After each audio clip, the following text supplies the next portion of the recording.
Bem-vindos a mais um podcast Bastidores da Política. Hoje a gente recebe a Elaine Gomes, que é assessora de imprensa do deputado Leonardo Siqueira, do Novo. Ela tem experiências pelo governo do estado, lá em Brasília também, na Câmara dos Deputados e no Senado, né, Elaine? E aqui também pela Lesp, teve experiências aqui no começo dos anos 2010, agora voltou para casa. Então, bem-vinda aqui no nosso podcast. Obrigada por participar com a gente. Eu que agradeço, é um prazer. Elaine, então queria começar do começo, né? Queria falar um pouquinho sobre essa vinda para o jornalismo político, esse começo de trabalho com o jornalismo. Já foi direto para o jornalismo político ou ainda teve ali algum tempo ali para conhecer outras áreas? Nada, olha, eu não sei se alguém acorda, resolve ser assessor de imprensa político. Sim. Eu acho que, não sei, se bem que tem gente que gosta, mas eu gostava de cultura.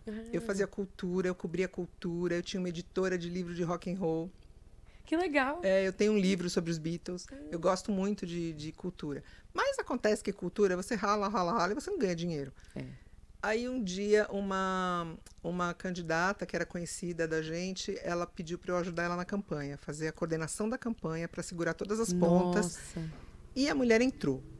Ela entrou e veio para cá. Aí ela me trouxe. Aí eu comecei a trabalhar com ela. E aí um dia eu estava andando aqui, mas eu não estava contente. O mandato não estava me agradando e a coisa não estava andando do jeito que eu queria. E aí eu encontrei o Olímpio. E eu já conhecia o Olímpio, né? E aí ele falou, Elaine, vem trabalhar para mim. Aí eu, você tem certeza? Ele, não, vem trabalhar para mim, porque eu gosto muito do seu jeito. Vem trabalhar para mim, que eu preciso de gente pilhada, eu preciso de gente que corre atrás. Vem trabalhar para mim. Eu falei, quer saber? E eu fui. E aí isso era no comecinho do mandato. E aí foi. Aí foi o mandato inteiro. Gente, trabalhar com o Olímpio foi a melhor coisa da minha vida. Porque assim, a hora que você vê... Porque a política é assim, as pessoas tendem a achar que é uma coisa difícil, complicada, porque elas têm um afastamento. Sim. Conforme você começa a prestar atenção na política e ver o que acontece, tudo é política.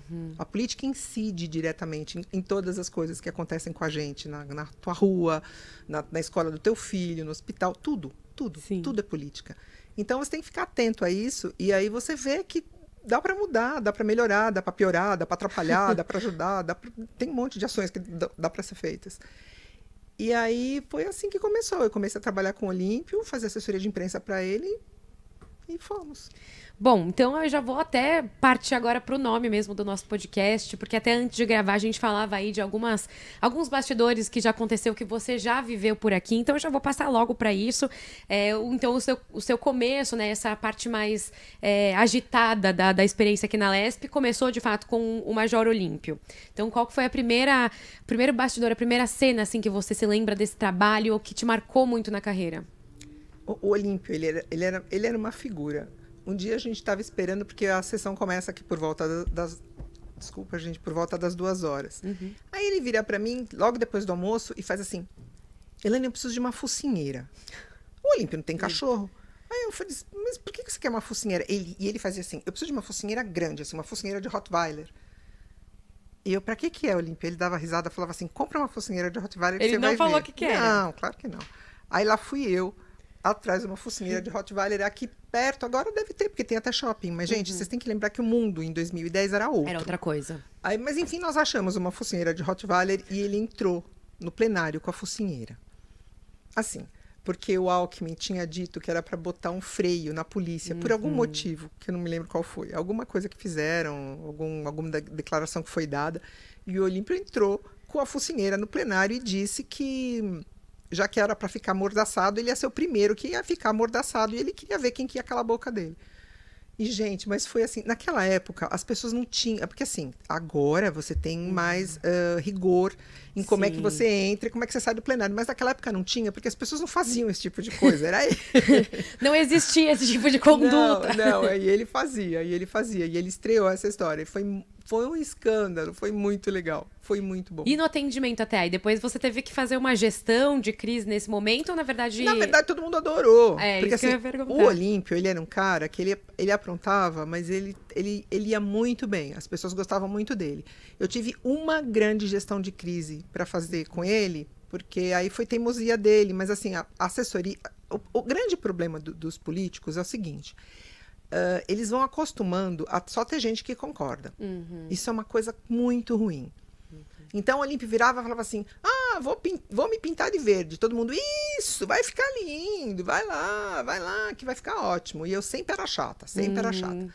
Aí teve uma época, ele estava deputado federal, e estavam acontecendo rebeliões nos presídios. Estava vindo. Tinha tido uns estados e estava chegando. E acho que faltava agora, no caminho, né, do mapinha, estava vindo para o Rio, depois vinha São Paulo. São Paulo estava chegando. Tava. E cada vez que tinha uma rebelião, morria um monte de gente. Era uma coisa horrorosa. E o Olímpio sempre defendendo a polícia. E aí chegou, ele pegou... Eu não sei se foi com o Rio de Janeiro ou se foi com Minas Gerais. Eu não lembro qual foi, mas eu lembro que ele escreveu assim, posta assim, vamos lá, Minas Gerais, não me decepcione. Aí eu falei, Olímpio, não posta isso.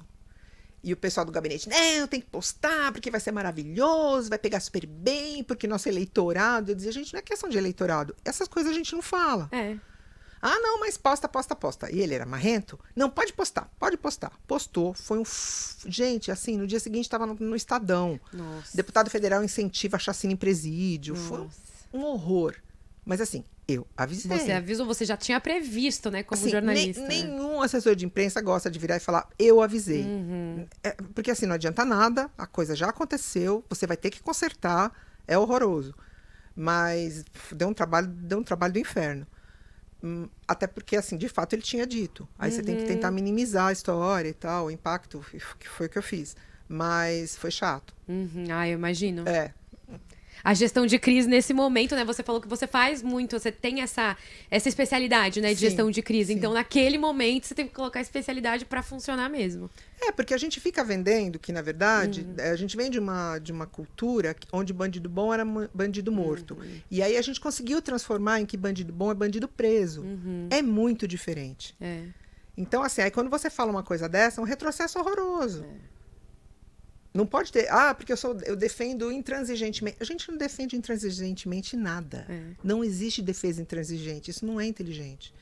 Então, assim, é difícil você... uma coisa que a gente escuta muito. Todo assessor escuta. O deputado tal, ou o presidente, ou sei lá quem, ou ex-presidente, falou lá uma bobagem. Ele não tem assessoria? A gente tem, mas tem que escutar. Nem sempre ele escuta assessoria. Essa é a grande questão, entendeu? né? O coitado do assessor tá lá se esganando, mas a pessoa não ouve. Então, é assim, a gente depois conserta. É para isso que a gente está aqui. Bom, aqui também de uma linha do tempo, né, que a gente fez, teve essa questão, então, em 2012, né, a questão da focinheira, que você comentou antes. Depois também tivemos aí datas que te marcaram em 2013, que tínhamos um protesto de professores, né, e também uma outra questão ali que acabou tendo muita relação com o mandato do então deputado, né, Major Olímpio. Então, como é que foi essa época aí? Foi assim, o Olímpio, ele era fonte. Ele sempre foi uma baita fonte. Sim. E daí ele disse na imprensa, foi 3 de agosto, né?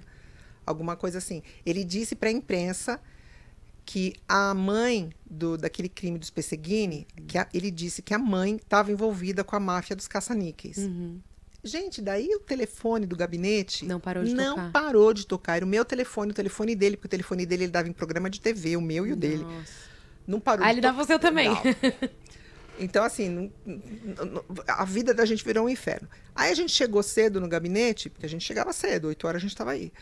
E o telefone começou, e aí avisaram que ia ter um protesto de professores na casa, que o negócio ia ficar feio. E naquela época, a casa não tinha essa segurança que tem agora, que tem detector de metal, que tem... Eu não sei se até se o efetivo policial não é maior, eu não sei te dizer. Mas era diferente. A gente era mais vulnerável. Né? Então, eles esvaziaram a casa. Pediram para os deputados esvaziarem os gabinetes, mandarem todo mundo embora. O Olímpio era super criterioso com isso, mandou todo mundo para casa. E eu fiquei naquela, só mais um pouquinho, Olímpio. Só vou atender mais esse cara. Só a Folha, agora só o Estadão, agora só o Antagonista, agora só a Globo. E foi. Passou a hora do almoço, passou a tarde inteira e passava professor que tinha tomado bala de borracha, ensanguentado. Gente, foi um rock and roll. E a gente foi ficando. E tava estourando bala de borracha, bomba aí na porta, e a gente tinha 2 cachorros aqui dentro a gente sempre tem cachorro na Assembleia. E aí tinha a princesa, que era uma vira-lata preta e branca, e tinha o... Eu chamava de negão, cada um chamava de uma coisa. O negão Vários nomes. Era um vira-lata pequenininho, preto, que ele chegava a 1 metro da gente. Ela entrava no meu carro, mas ele ficava a 1 metro, mas ele queria carinho de longe. Ele de longe. Queria petisco, mas ele não chegava perto. Mas a gente tinha muita preocupação com eles. E aí deu 10 horas da noite... E tava eu e o Olímpio aqui. E o Olímpio falava assim, você tem que ir embora, você tem que ir embora. E aí ele pediu pro pessoal que tava aqui do choque me levar até o carro. Porque o pau tava comendo. E aí eu fiquei com medo. E aí vieram os caras do choque e eles não são de muita conversa, né? Eles estavam... Também eles estavam... Fazendo o trabalho deles. Tava todo mundo tenso. Tava todo mundo tenso. E daí eles vinham andando assim na frente e eu atrás. E aí eles... Senhora, onde está seu carro? Aí ela tá no estacionamento. Aí a gente foi indo. Parecia assim... Né, eles em volta de mim. E aí, a hora que a gente foi chegando perto do estacionamento, eles... Descendo a rampa, tá à direita ou tá à esquerda? Aí eu... À esquerda. Aí nessa hora você tem que pensar, né? Direita, esquerda, tá à esquerda. Só que daí, na hora que a gente começou a descer, tava uma confusão. E eu tava nervosa. Eu olhei pro lado direito, porque eu tava procurando os cachorros. Eu tava preocupada. Onde será que eles estão, né? Sim. Aí, conforme eu fui... Eu tinha que virar pra esquerda, porque eu tinha dito a eles. Mas eu comecei a olhar pra direita por causa do cachorro. Aí eles... Senhora! O seu carro tá pra que lado, afinal? Aí eu... Chorou, saiu chorando da assembleia. Comecei a chorar. Eu tô procurando cachorro. Coitados. Que vergonha, gente. Conheço esses homens, devem achar até hoje que o Olímpio tinha uma assessora louca. Ele tinha, de fato, uma assessora louca. Não tava errado, né? Mas... eles não estavam errados. Bom, e pra gente aqui fazer até uma linha do tempo, né? Você, então, chega aqui na Alesp com o deputado estadual Major Olímpio, depois ele é eleito deputado federal e você segue com ele. Sim. Foi isso. Aí também, como senador, seguiu também com ele. Aí eu fui com ele e daí eu pedi pra sair, porque assim, eu não gostava de Brasília. Eu não gosto de Brasília, porque assim, você não... Eu não gosto de andar de avião e eu não gosto de ir pra Brasília. E você, por mais que dê para você fazer um trabalho remoto, em algumas circunstâncias, Brasília é uma coisa muito pontual. Você tem que estar lá. É difícil mesmo, né? Você tem que estar lá. Trabalhar de longe. Ou então assim. você tem que ter um companheiro muito, muito alinhado contigo. E a gente ali não tinha. Então, eu pedi para sair. Falei, Olímpio, eu não vou conseguir te ajudar do jeito que você merece. Arruma alguém para te ajudar aqui de São Paulo. Ele nunca arrumou. Eu me demiti e ele nunca arrumou. Eu continuei quebrando o galho dele aqui. Ele nunca arrumou. Então você demitiu, mas continuou trabalhando com ele. E aí eu vim para cá, para a Assembleia, eles me chamaram e eu fiquei coordenando a comunicação da bancada, da liderança da bancada do PSL, que eram 15 deputados. Grande parte não tinha jornalista, eles só tinham... Porque as pessoas também tendem a confundir a pessoa que faz postagem em rede social da pessoa que faz imprensa. Sim. A gente até estava falando antes, né? Como é importante ter essas duas equipes separadas, né? É muito importante, porque não é a mesma coisa. Absolutamente não é a mesma coisa, entendeu? Imprensa é imprensa, rede social é rede social. São linguagens diferentes, são pautas diferentes. É a imprensa que pauta a rede social, não o contrário. Então, quem entendeu como é que brinca, tá se dando bem. O meu deputado super entendeu como é que brinca. Então... nessa época eu ajudava com a imprensa, porque o pessoal tinha quem fizesse rede social, mas não tinha quem fizesse imprensa. E era muito de todos esses 15 deputados da bancada, então, que você... Poucos tinham jornalistas. E você acabava tendo que atender todos eles também, como essa assessoria e tudo mais. Sim, e era um pessoal que causava, né? O PSL sempre foi mais ali Não, e eles chegaram com muito sangue no olho. Assim, foi uma bancada muito grande, né? Eleita de uma vez só. Eram 17, que depois virou 15. E aí eles... mal tinha a sessão de segunda e sexta. Aí eles começaram a impor a sessão de segunda e sexta. E e eles imprimiram o ritmo deles rapidinho. E aí você tinha que responder, né? Você tinha que responder. E eles eram danados. E tinha muita gente, todo mundo quase de primeiro mandato. Então era um pessoal bem novo, querendo realmente... A gente sabe, né, como é que é chegar aqui no mandato novo, um mandato que já tá reeleito, tem ali uma... Não é uma energia, acho que é ruim falar uma energia, mas tem ali algumas, às vezes, alguma ideia diferente de como lidar, né, do que fazer aqui dentro. A polícia tem uma gíria que é engraçada, assim, que quando você tem... cachorro novo na matilha, é o primeiro que vai para a porta. Então a gente tinha 15 deputados que eram os primeiros que corriam para a porta, porque eles eram novos, eles tinham muito sangue no olho, muita coisa. E aí, então, no PSL, na bancada do PSL, você ficou por quanto tempo? Eu fiquei 19, 20 e 21. 19 a 21. E algum bastidor, então, dessa época? Como você disse, já era muitos deputados que estavam fazendo bastante coisa, que estavam em bastante atividade aqui na Lesp. E ainda foi uma época de pandemia, né? Não dá pra esquecer que a gente teve aí a pandemia de Covid. Foi a pandemia. Olha, tem um comentário que eu tenho que fazer, porque assim, a gente tem que ser justo nessa vida. O Gil Diniz é um cara que assim, o cara era carteiro. Carteiro. Você fala, o cara era carteiro. O Gil Diniz, ele é um fenômeno. Sim. Gente, assim, quem parar para prestar atenção no Gil, o tanto que ele é inteligente, o tanto que ele é ligeiro, o tanto que ele é capaz, e o tanto que esse menino produz. É verdade. Ele conversa com todo mundo, ele para escutar, ele, a despeito de tudo que o pessoal critica, o pessoal da direita mais aguerrida, o Gil, ele para e ele ouve. Então, assim, ele é uma graça, o Gil é demais. O Gil é, assim, é a pérola. Ele era um dos deputados já dessa bancada aí, dos ele foi o deputados primeiro jovens, líder. Eles tinham né? um esquema que cada um ia ser líder um ano. Então, foi o Gil, depois foi o Gambale, depois foi a Janaína, e eles foram trocando. E quando eu saí, era o final era o terceiro ano, era o final da gestão da Janaína. E aí me chamaram para fazer as campanhas do Partido Novo. Aí eu fiz a campanha de presidente e a campanha de governo.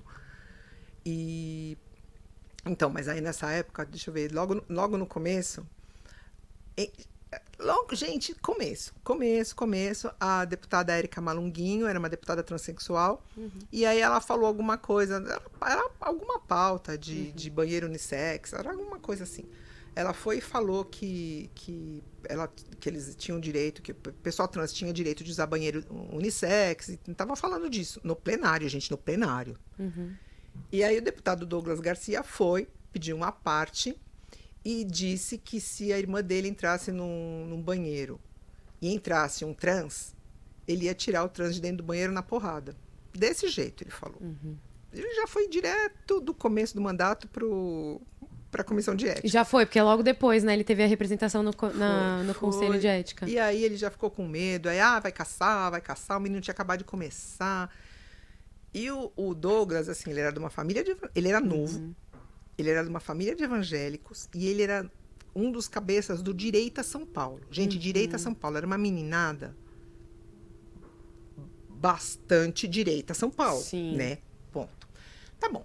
Aí deu essa confusão, daí uns dias a gente tá chegando no plenário, aí eu tava conversando com a deputada Janaína, o deputado Douglas chegou e chamou a Janaína num cantinho. Ficaram os dois conversando, e aí a Janaína fazia uma cara. Ela fazia uma cara, assim, enigmática. E eu ficava, o que será que ele tá falando pra ela, né? Tá bom. Começou a sessão. A gente sai quando começa a sessão. Você pode ser assessor de Deus, que você não sai fica. quando começa a sessão. É verdade. E aí saímos, e eu fiquei ali naquele lugarzinho. A gente tem um acessozinho, assim, pequenininho ali do lado, na lateral. Aí eu fiquei ali.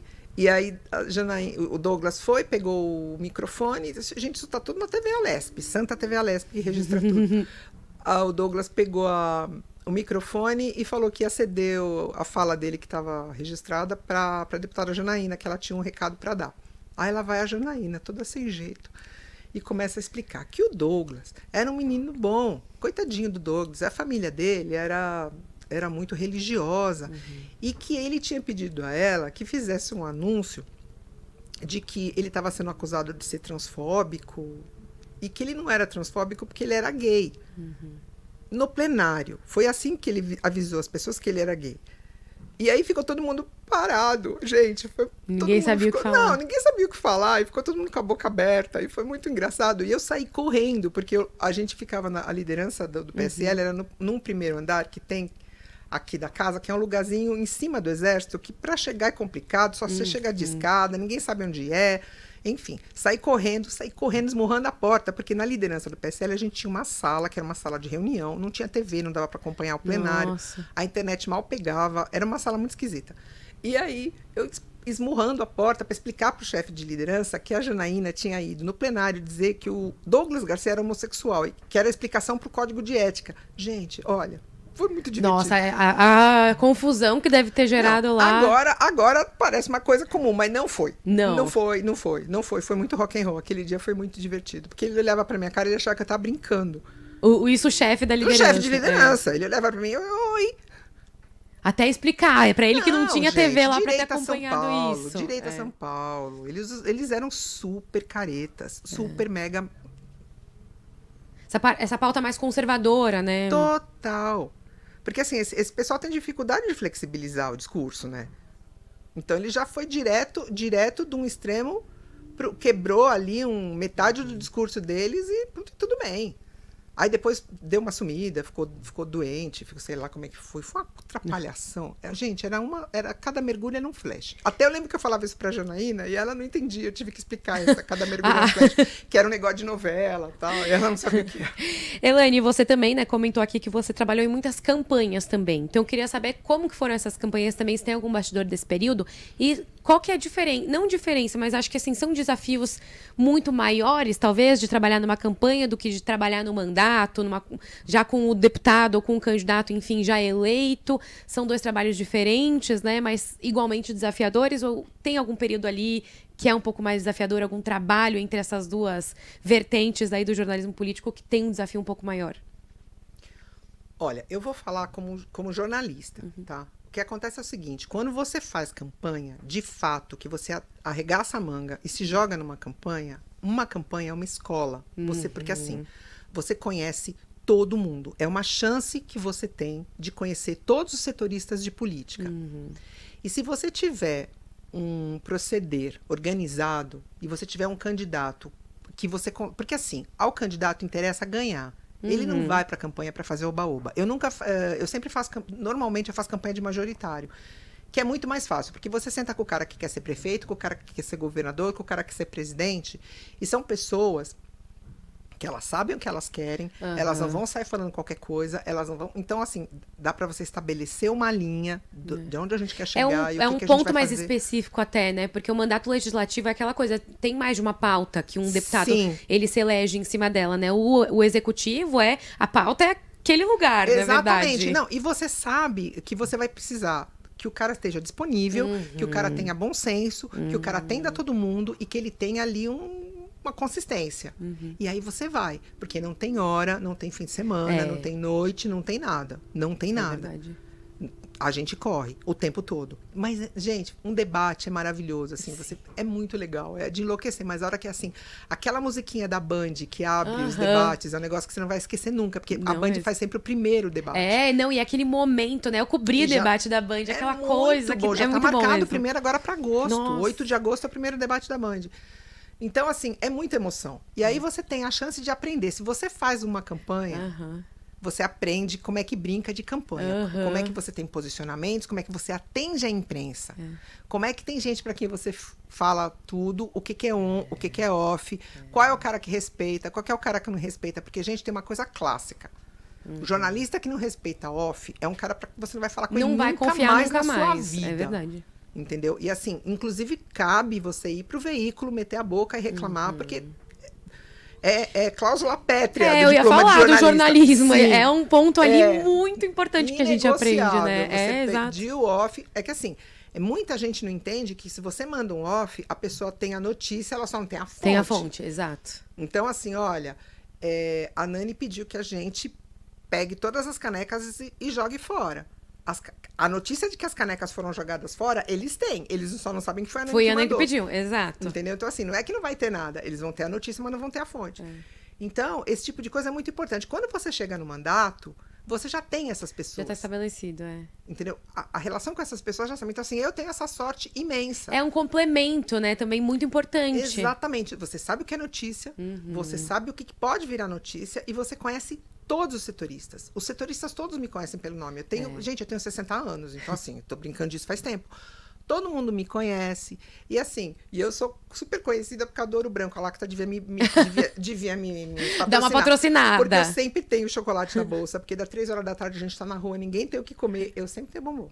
Pô, eu tô triste aqui que eu não cobri nenhuma agenda com você, então. Você porque teria comido teria comido um Ouro Branco, que eu adoro. É o melhor que tem. É mesmo. Então, assim, você tem um carregador para emprestar pro jornalista, você tem uma caneta para emprestar para salvar o cara, você tem uma informação que às vezes não é do teu candidato, mas vai ajudar o cara, você tem um contato para dar para ele. Atenda. É. Então, assim, a dica que você tem para dar para quem está querendo assessorar deputado, para quem está fazendo jornalismo político, a política você faz com todos os setoristas. Atenda, passa contato, tenha paciência. O cara tem uma pauta complicada, ajuda.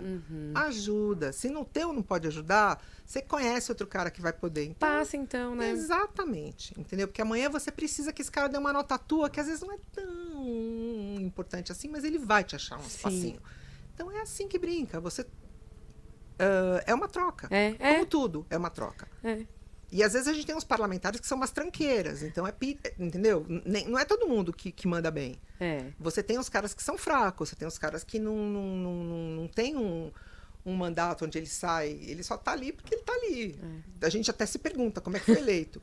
Agora, quando você tem uns caras bons, é muito mais fácil. Sim, mas é verdade. de toda maneira você tem que apresentar trabalho, você tem que botar o cara na imprensa, você tem que botar o cara na mídia.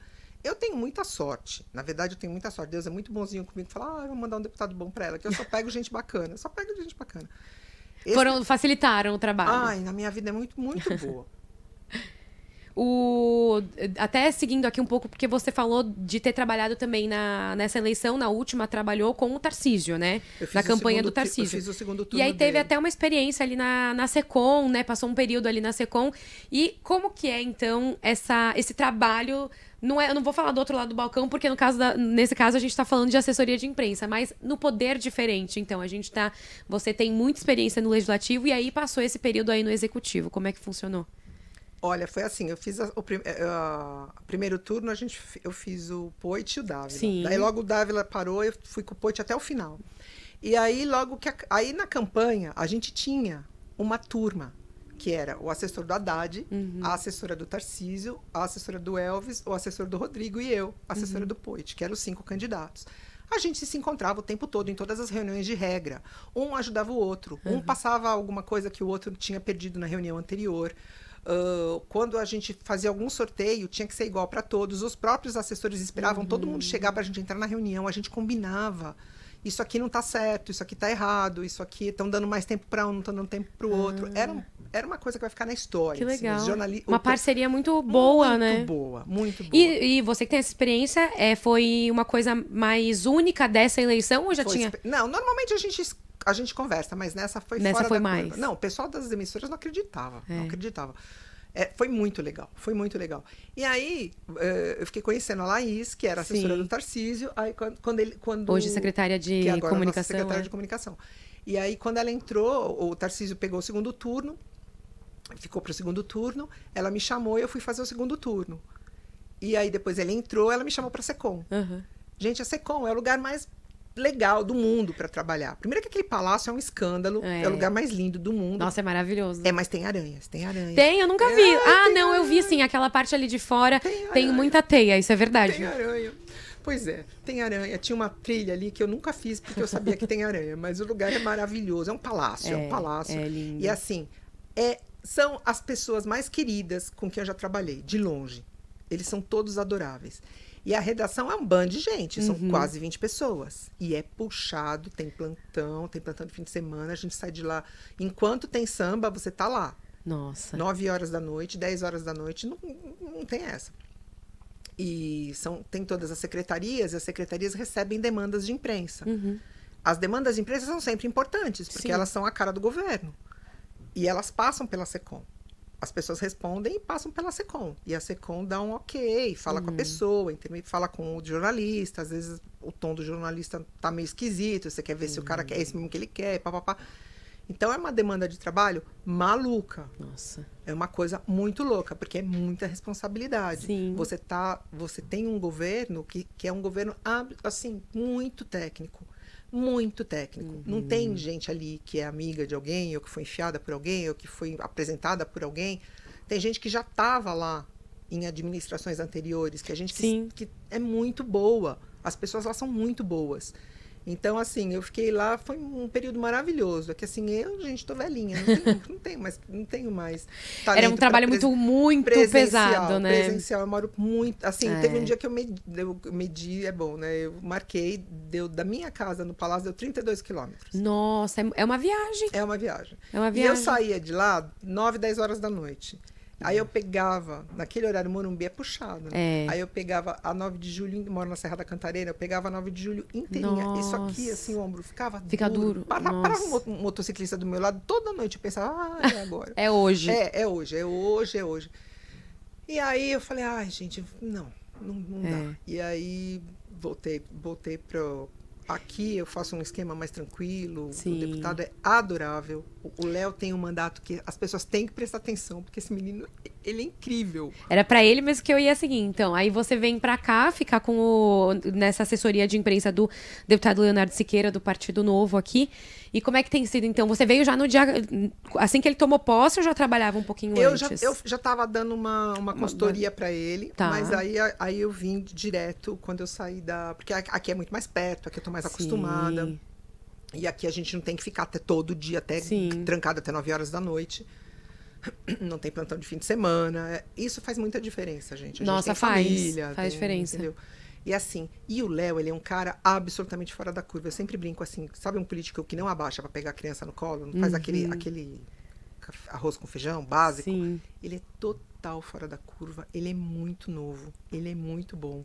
Ele tem umas preocupações com gestão. Que a gente brinca, mas assim, gestão de tempo. Com a gente do gabinete. Ele quer fazer gestão de tempo. Esses dias ele estava falando sobre alavancagem. Que você... É um conceito super legal. Você quer ganhar dinheiro, você quer que a coisa multiplique, você tem que fazer com que a coisa ande além de você. Então, assim, um médico que tem um consultório, ele não vai ganhar dinheiro. Ele tem que ter um outro cara que também atenda para ele. E depois esse cara vai ter que ter outro cara. Então, a coisa tem que alavancar. Você é jornalista, abre uma agência, tenha 2 jornalistas trabalhando para você. E depois 3, depois 4. Você usa os mesmos contatos que você tem e vai tendo mais gente. Alavanca. Vai ter mais gente falando no teu nome. Vai ter mais gente trabalhando por você. Então, assim, são conceitos que ele dá porque ele quer que todo mundo se dê bem. Ele quer que todo mundo ali cresça. Ele não quer que todo mundo fique pendurado nele a vida inteira. Não é uma relação completamente diferente. Os projetos dele são super diferentes porque ele fica preocupado em que as coisas sejam todas técnicas. Então, por exemplo, toda vez que o Lula vai e bota um amigo dele para ser gestor de algum fundo, o Léo fica doido, ele fica maluco. E entra com uma ação e vamos tirar, porque não é possível. Às vezes a gente tem um desgaste enorme para tirar, depois os caras vão, recorrem, põem o cara de novo. Mas não interessa, o papel da gente é denunciar e tirar.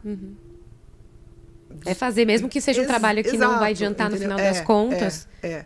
É desgastar os caras e mostrar que está errado, que estão botando gente que não tem capacidade técnica para fazer gestão de bilhões.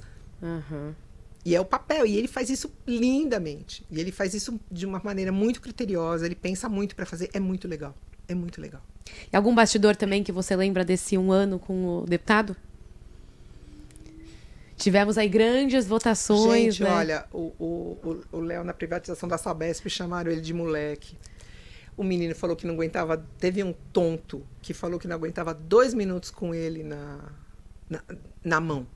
E o Léo é a calma, né? Ele é a calma. O Léo foi, deu a volta, parou na frente do menino e falou, você está falando comigo? O menino sumiu, desapareceu, desintegrou. Porque... Gente, é assim, vamos conversar. Ele teve essa resposta, né? Essa reação de, quer conversar então? O que você tá falando? Vem cá. E assim, o Léo, ele é um menino super bonitinho, novinho, você olha pra cara dele e fala, é um playboy. Ele é da Zona Leste. Ele conseguiu tudo que ele tem, ele foi na base da vaquinha, foi na base da bolsa, foi na base do esforço. Ele não é filhinho de papai, ele nunca foi. Tudo que ele tem foi na base do... Peraí, vamos ver como é que a gente vai conseguir. Vamos dar um jeito de fazer. Então, isso legitima o discurso dele, entendeu? Então, assim, não adianta, o cara não vai vir dizer que, porque é Partido Novo, é filhinho de papai. Não é. Acabou. Então, é um cara muito legal. Ele é um cara muito legal. E ele tem o cachorro mais lindo do mundo, mais querido. Ele traz o cachorro dele aqui de vez em quando e fica todo mundo maluco. É uma cachorra. Me chama também quando ele trouxer a próxima vez pra eu conhecer o cachorro. É uma cachorra, chama Vicky. É a coisa mais querida que tem. E ele é um cara muito legal. Bom, Elaine, tem muita coisa aqui que eu até anotei pra gente conversar, mas infelizmente o nosso tempo acabou. Então já fica até o convite pra voltar numa próxima. Aí a gente conversa sobre mais bastidores, sobre o jornalismo. Então eu agradeço a sua atenção com a gente. Eu que agradeço, foi um prazer. Essa foi então a Elaine Gomes, assessora de imprensa do deputado Leonardo Siqueira, do Partido Novo, falando bastante aqui sobre a experiência dela aqui na Lesp, que já está de volta aqui, né, depois de já ter passado algumas vezes, né, aqui na casa. Teve experiência também já no Executivo, em muitas campanhas eleitorais, contando um pouquinho então da história dela aqui no Bastidores da Política. Até o próximo episódio.